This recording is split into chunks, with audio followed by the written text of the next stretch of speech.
Your perception will be challenged when you are asked to define a father. Your heart will fight, trying not to divide while searching for a sound response.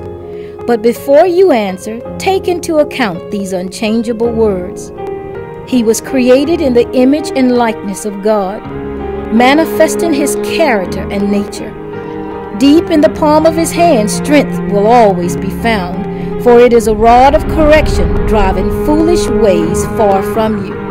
He is unique in all his ways, and our lives would be broken without him. So stop replaying his failures.